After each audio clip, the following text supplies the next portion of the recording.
किसान, बदलते भारत की शान। डीडी किसान, बदलते भारत की शान।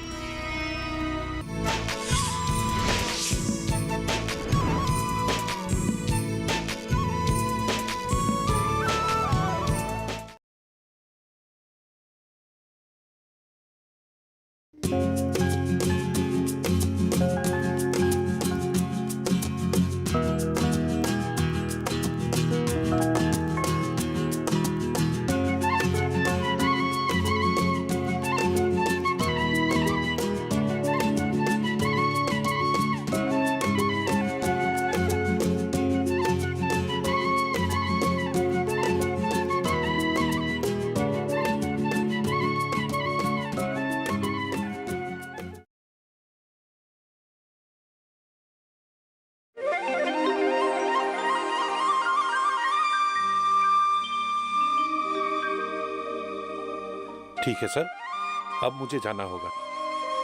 आप छात्रों को थोड़ा समय दें और उन्हें ये बताने की प्रयास करें कि सफाई का मतलब क्या है और ये क्यों जरूरी है। बिल्कुल सर, मैं पूरी निष्ठा से कोशिश करूंगा। और असल बात यह है कि उन्हें इस बारे में कोई बताता ही नहीं और बड़े भी इस बात को नहीं समझ पाते। आप सही कह रहे हैं। यही वजह है कि हमें युवकों को पकड़ना है। एक बार अगर उन्हें स्वच्छता की आदत पड़ गई, जिंदगी भर नहीं छोड़ पाएंगे। मेरे कहने का असर युवकों पर नहीं पड़ेगा। सर, युवक तो छोड़िए, अभिभावक भी इस बात पर आकर विरोध करते हैं कि वो उनके बच्चे को स्कूल से पढ़ाई के लिए भेजते हैं, ना कि यह सब साफ सफाई के लिए। तो अभिभावकों को समझाइए। इसी तरह अन्य स्कूलों में भी सफाई कार्यक्रम शुरू की गई है और ये पढ़ाई की तरह ही है। इनका लाभ उन्हें ही मिलेगा, उन्हें बीमारी नहीं होगी। सर, ये आपका पहल है, इसीलिए मैं कह रहा था अगर आप कुछ देर उनके साथ रुक जाते और उसके बाद एक कप चाय भी। नहीं सर, आज मुझे माफ कीजिए। दरअसल गांव के कुछ प्रतिभाशाली युवकों से मिलना है। 1 महीना के अवकाश के बाद कॉलेज की पढ़ाई के लिए वो शहर जाने वाले हैं। अच्छा, उन्हें विदा करना भी जरूरी है। उनका मनोबल बढ़ाएंगे तो उनका भविष्य पर असर पड़ेगा और अगर वो अच्छा करेंगे तो गांव के लिए भी अच्छा है। ठीक है, नमस्कार।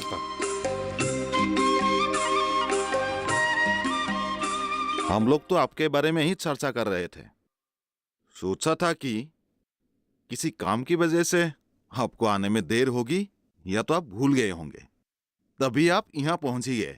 मैंने इन्हें कही भी थी कि आप जुबान के पक्के हैं, समय पर पहुंच जाएंगे। जो लोग सफाई के लिए इतने संघर्ष करते हैं, वो आदत के गंदे कभी नहीं हो सकते। अब सही है, लेकिन आज जिंदगी इतनी तेजी से बढ़ रही है, कभी हमसे छूट भी सकती है। लेकिन इस बात का ख्याल रखना चाहिए कि हम जगह पर समय पर पहुंचे।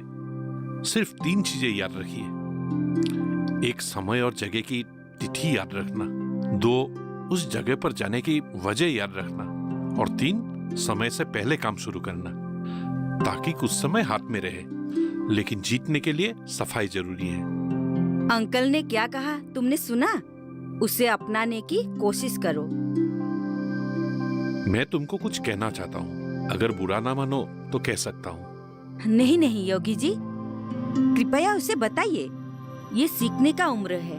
अगर आप लोगों से नहीं सीखेंगे तो आदर्श की बातें कहाँ से सीखेंगे? तो सुनो, साफ रहने का मुख्यतः 7 फायदे हैं। पहला, ये तनाव और हताशा कम करता है। दूसरा, ये शांत रखते हैं और सही तरीके से खाने में मदद करता है। तीसरा, ये काम करने की क्षमता बढ़ाते हैं। और चौथा, ये दूसरों के साथ तुम्हारा संबंध मजबूत करने में मदद करता है। 5वां, ये उत्पादकता बढ़ाता है। 6ठा, ये वजन नियंत्रित करने में तुम्हारी मदद करता है। और 7वां, ये शरीर को स्वस्थ रखने में तुम्हारी मदद करता है। मैंने तो इस तरह से सोचा ही नहीं था, लेकिन जो आपने कहा वो 100% सच है। और समझ में आया? याद रख पाए? शायद हर एक शब्द याद नहीं कर पाया, लेकिन जरूर ये समझ गया कि सफाई से अच्छा स्वास्थ्य, शांत मन, समाज में भागीदारी अच्छा खाने की आदत, निश्चित प्रगति, लंबी दौड़, समृद्धि और गंभीर अध्ययन में लाभ जरूर होता है। मैं बहुत खुश हूँ। इसी वजह से तुम्हारा घर छोड़ने से पहले मैं खुद चल के आया। याद रखना, अपनी छोटी छोटी आदतों से बड़ी बदलाव ला सकते हैं। जी। ये युवा पीढ़ी के लिए बहुत बड़ी सीख है। ये महसूस करो कि ये राष्ट्र का सेवा है। ये राष्ट्र की सेवा कैसे हो सकते हैं? हम साफ रहे या गंदे, उसे राष्ट्र पर क्या असर पड़ेगा? आप भगवा लोग बिना मतलब के हर बात को हर चीज पे जोर देते हैं। सुनो मेरे भाई, आपके साफ या गंदे रहने से देश से कोई मतलब नहीं होता है। हमारे जैसे लोग आसपास के लोगों में अच्छी आदतें डालने के प्रयास करते हैं। हर देश की प्रगति उसकी युवा पीढ़ी की आदत, क्षमता और गुणवत्ता पर निर्भर है। जो देश इस मामले में समृद्ध है, उसका विकास तय है। अगर विकास होगा तो तुम अपने आश्रितों की मदद कर पाओगे। अगर तुम्हारे जिंदगी में सफाई का कोई महत्व नहीं है तो तुम गंदी चीज को छुओगे, गंदी आदत डालोगे और गंदगी फैलाओगे। ये गंदा लड़का है, इसके दिमाग में पहले से कुछ गंदी चीजें हैं, इसलिए आप जो कह रहे हैं इसके दिमाग में नहीं जा रहा है। नहीं, मैं समाप्त कर रहा हूँ। यदि तुम गंदे माहौल में रहते हो तो सबसे पहले तुम बीमारी की शिकार बन जाओगे। कुछ अज्ञात बीमारी भी हो सकती है। इससे तुम्हारी ऊर्जा, क्षमता और इच्छा शक्ति पर असर पड़ेगा। तुम्हारे परिवार पर भी बुरा असर पड़ेगा। और यदि तुम्हारे जैसे हर परिवार को नुकसान पहुंचता है तो इसका असर देश पर पड़ेगा। कैसे? अच्छा, अगर तुम बीमार पड़ते हो और तुम्हें इलाज के लिए सरकारी हॉस्पिटल ले जाए गए, जहां इलाज सस्ती है, इलाज जरूर होगा। और सस्ता इसलिए है कि सरकार ने लोगों के इलाज के लिए सुविधाएं उपलब्ध करवाई हैं। लेकिन पैसे खर्च तो सरकार की खुद से ही होंगे। अब अगर सरकार तुम जैसे नौजवानों की इलाज पर पैसे खर्च करती है, एक तो तुम्हारे सेवा लोगों तक नहीं पहुंचेंगे और दूसरी तरफ विकास कार्यों के लिए सरकार के पास पैसे नहीं बचेंगे। अब सोचो, तुम्हारी इन बुरी आदतों से सरकार पर कितना बुरा असर पड़ता है।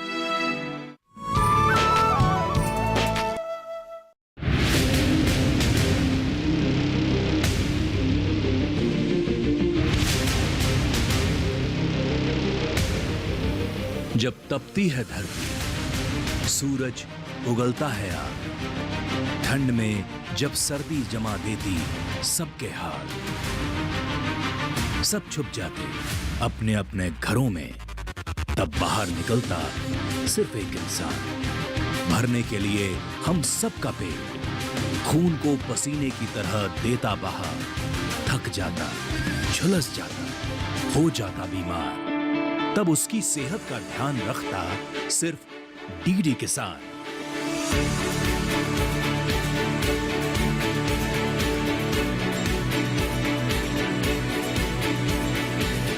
देखिए स्वस्थ किसान शनिवार शाम 6 बजे लाइव, सिर्फ दूरदर्शन किसान चैनल पर।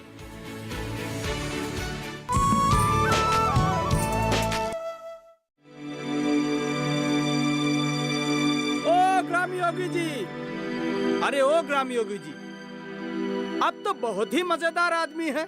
आप जो भी बकवास करते हैं सारे सुनते हैं। मैं दिन भर चिल्लाता रहता हूँ, मेरा कोई नहीं सुनता, बल्कि मेरा पत्नी भी नहीं। मैं जब भी कुछ कहता हूँ आपका मिसाल देता है। किसी बात के लिए मेरा नाम लेती है? मैंने ऐसा क्या कर दिया भाई? हाँ, यही बात तो मैं उससे कहता हूँ कि सफाई अभियान हमारी प्रधानमंत्री ने शुरू किया, आपने नहीं, लेकिन वो आप ही का नाम लेती है। मैं भी यहाँ का निवासी हूँ, लेकिन जब भी राष्ट्रपति का नाम आता है सारे रामनाथ कोविंद जी का नाम लेते हैं। लोग सही है, आपको इसमें इतना अफसोस नहीं करना चाहिए। राष्ट्रपति के रूप में लोग आपका नाम क्यों लेंगे? क्यों नहीं, आप मुझे बोलिए। जब भी सफाई की बात आती है तो सारे आपका नाम लेते हैं। हमारे यहाँ सबसे बड़ी समिति है पूजा समिति, मैं उसका अध्यक्ष हूँ, लेकिन जब भी राष्ट्रपति जी का बात आते हैं सारे कोविंद जी का ही नाम लेते हैं। ये ठीक नहीं है। अच्छा, ये बात है। हो सकता है लोग गलत हो, आप उन्हें जाके पकड़िए। वाह, आपने ऐसे सलाह दी, सारे मेरे ही पिटाई करेंगे। इधर मैं बोलना शुरू करूंगा, इधर सारे मेरे खिलाफ हो जाएंगे। अकेले में बोल दिया तो ठीक है, अगर समूह में बोल दिया तो आटे की तरह पीस डालेंगे। लोगों से पीटने से बेहतर है कि घर में ही पत्नी से मार खाऊं।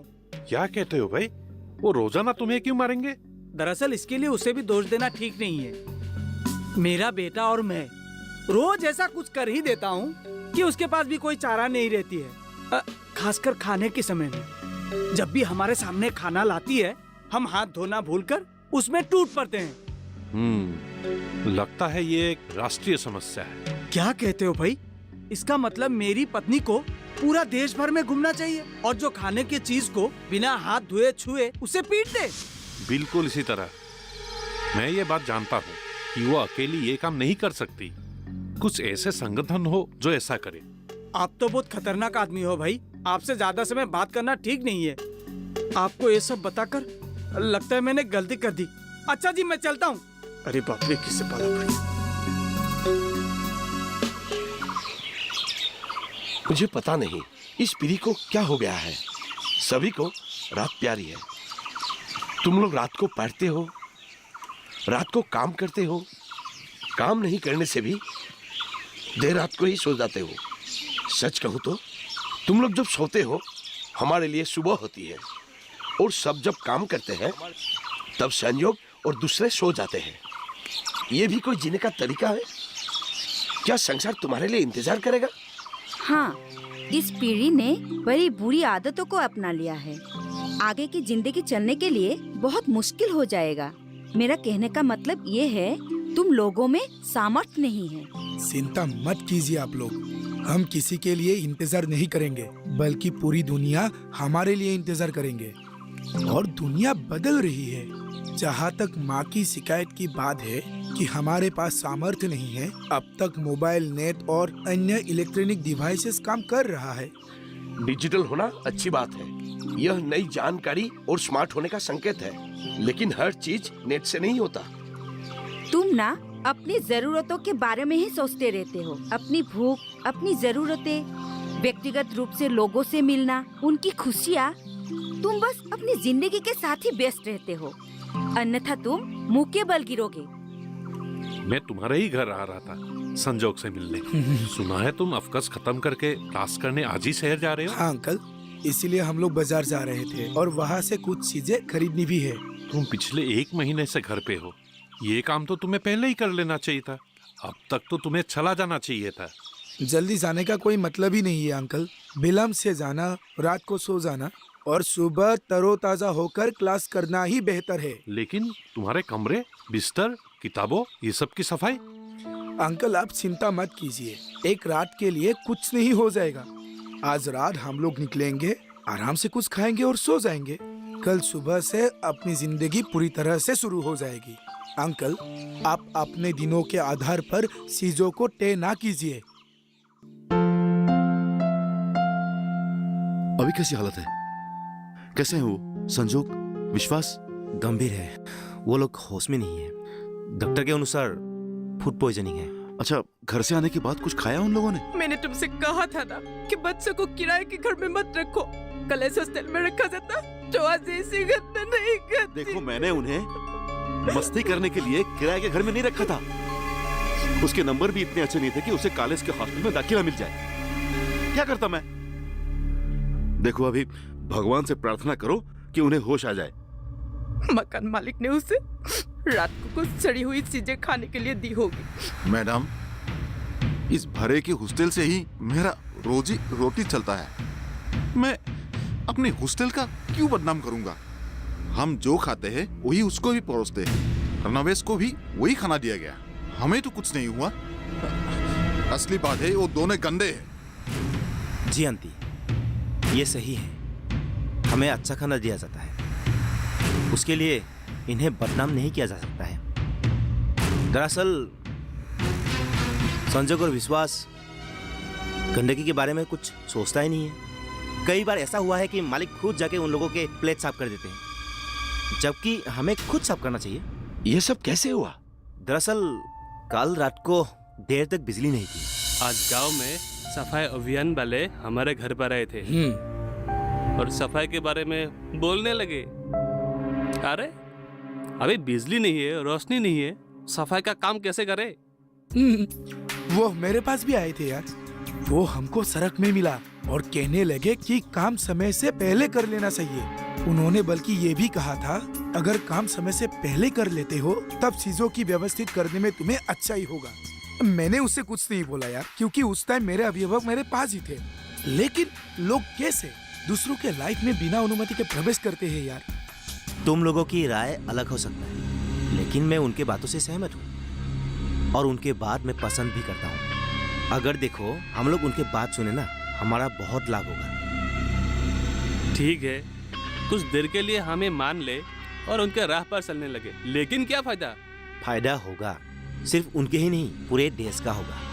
और उनके सलाह और बातें जो हैं दिलचस्प ही नहीं, जबरन है। ये सब बात करके शाम का वक्त बर्बाद मत करो। मुझे भूख लगी है, खाना कब मिलेगी? अरे हाँ यार, आंटी ने खबर भेजी थी, खाना हो गया। हम लोग जब चाहे खा सकते हैं, लेकिन करंट नहीं है। मैंने बोला बाद में खाऊंगा, ठीक है?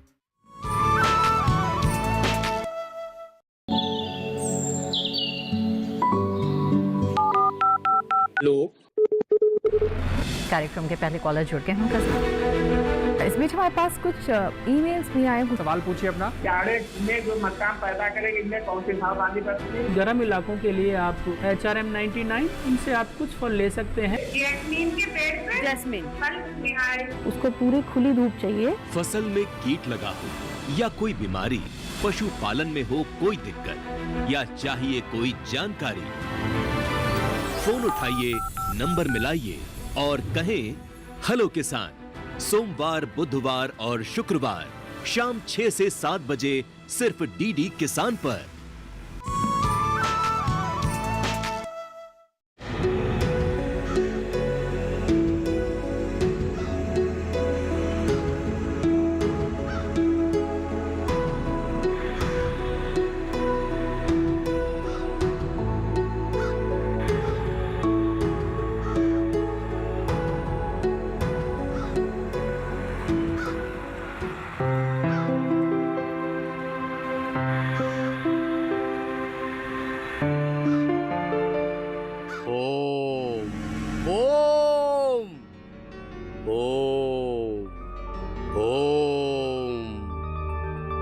आजकल लोग विश्वास नहीं करते, लेकिन ये सही है।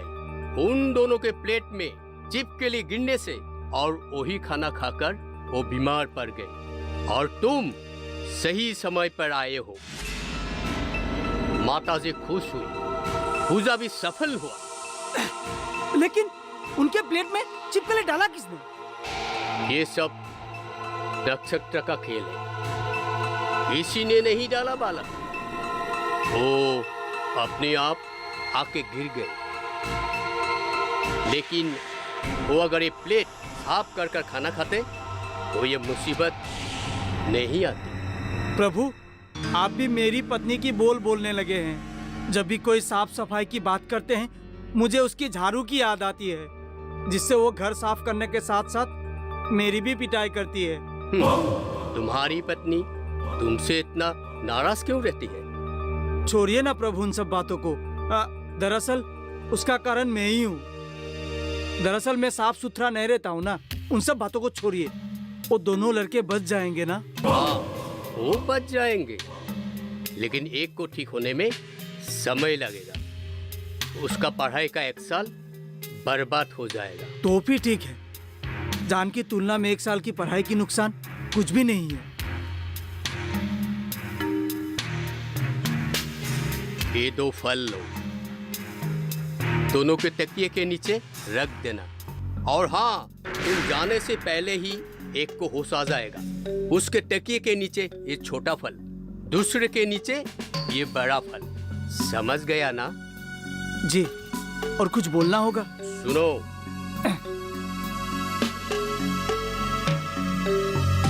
समझा? ये मंत्र बोल देना, ओम नमः शिवाय। ओम नमः शिवाय बोल दूंगा। तो भी ठीक है, मैं चलता हूँ। अब उन दोनों के लिए प्रार्थना कीजिएगा। अगर और फल की जरूरत हो तो मैं आ जाऊंगा। दरअसल बात क्या है, हम में से ज्यादा लोग साफ सुथरे नहीं रहते हैं। तुम्हारी पत्नी भी वही कहती है, उनमें से तुम भी एक हो। ओम नमः शिवाय। तो मैं चलूं प्रभु? ओम नमः शिवाय, ओम नमः शिवाय, ओम नमः शिवाय। ये आश्चर्य की बात है, कॉलेज की लड़के स्टूडेंट है, इतना लापरवाह कैसे हो सकता है, इतना गंदे कैसे हो सकते हैं? देश की 1/3 आबादी अभी भी खुले में शौच करती है। ये दुर्भाग्यजनक है, लेकिन है। ये दोनों तो भाग्यशाली है कि आप जैसे डॉक्टर उनके करीब है, नहीं तो सोचिए क्या होता। जी, मैं डॉक्टर हूँ और ये लोग भाग्यशाली हैं, मेरे देखरेख में हैं। लेकिन आज मैं इन लोगों को देखने के लिए नहीं आया था। अगर आप नहीं होते तो आज मैं दूसरे जगह पर दूसरे मरीज को देख रहा होता। लेकिन आज मैं यहाँ आया हूँ मेरे पुराने दोस्त ग्राम योगी को धन्यवाद कहने। ये तो आपका बड़प्पन है। मैं आपका शुक्रगुजार हूँ कि आपने मेरे आग्रह की सम्मान रखते हुए यहाँ आए और मेरी सफाई की अभियान को हौसला दिया। आप मुझे शर्मिंदा ना करें, आप जैसे दोस्तों के कारण ही मैंने ये सब किया है। आपने जो सफाई का अभियान चलाया है, इसी से अगर देश का सेवा किया, और इस तरह की सेवा से ही देश शक्तिशाली बन सकता है और युवा पीढ़ी सशक्त बन सकता है। डॉक्टर बाबू, डॉक्टर, वो दोनों लड़के कैसे हैं? एक को होश आ गया ना? आपको कैसे पता चला? ओम नमः शिवाय, मुझे ओझा जी ने बताया था। और ये दोनों फल मैं उनके तकिए के नीचे रखूंगा। ये क्या कर रहे हो? अरे आप चुप रहिए, इससे वो ठीक हो जाएंगे। ओम नमः शिवाय, ओम नमः शिवाय। अरे इन्हें करने दीजिए। जब तक ये सब अंधविश्वास हमारी डॉक्टरी वैज्ञानिक पहल पर दखल नहीं देते हैं, तब तक करने दीजिए। ये आस्था की नाव पर चलता रहेगा, लेकिन धीरे धीरे, जबरदस्ती से नहीं, धीरे धीरे खत्म हो जाएगा। तुम्हें होश आ गया? चलो चलो, भगवान का लाख लाख शुक्र है, भगवान ने तुम्हें बचा लिया। अरे तुम्हारे कॉलेज पढ़ने का क्या फायदा? तुम तो मुझसे भी गधे हो। छिपकली वाला प्लेट में कोई खाना खाता है क्या? बोलिए। तुम्हें कैसे पता चला कि प्लेट में छिपकली थी? अरे मुझे ओझा जी ने बताया और मुझे 2 फल भी दिया। कैसा फल है ये? अरे चुप रहिए। कौन सा छोटा वाला है? हाँ यही है, हटिए।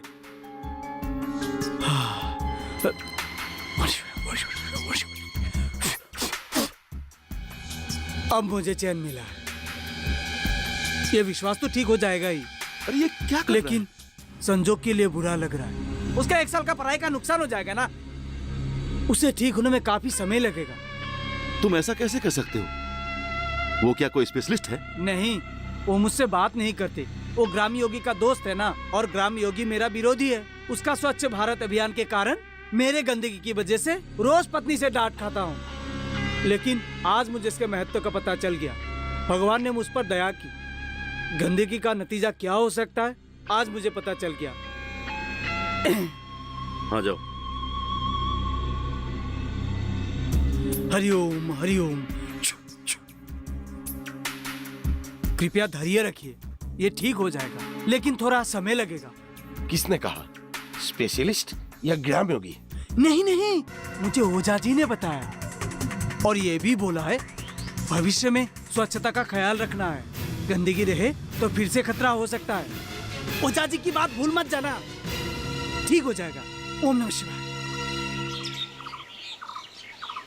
यदि तुम वहां न होते तो हम लोग विश्वास को खो देते। बहुत बहुत धन्यवाद। तुमने तो अपना क्लास भी छोड़ा है। मुझे माफ कर दो, ये सब हमारी गलती से ही हुआ है। हमें तुम्हारी अभिभावक की तरह होना चाहिए। आंटी छोड़िए ना, जो होना था हो गया। मेरे इतने कहने के बावजूद इन लोगों ने नहीं सुना, इसलिए ये हादसा हो गया। अभी मुसीबतें टल गई। देखो, जो व्यक्ति साफ सुथरा नहीं रहेगा, स्वच्छता को अपनी आदत नहीं बनाएगा, तो ऐसा किसी के साथ भी हो सकता है। बस हमारी गलती की सजा हमारा परिवार भुगत रहा है। अगर आज हम सभी अभिभावक इस बात पर ध्यान नहीं देंगे, तो कल पूरा देश भुगतेगा। और यही कारण है कि प्रधानमंत्री ने गांधी जी का सपना पूरा करने के लिए स्वच्छता का आह्वान किया है। अब चलो हम भी स्वच्छता का आह्वान करते हैं। ग्राम योगी जी, चलिए अंदर चल के 1 कप चाय पी के जाइए। चलिए। लाओ, इसे मुझे दो।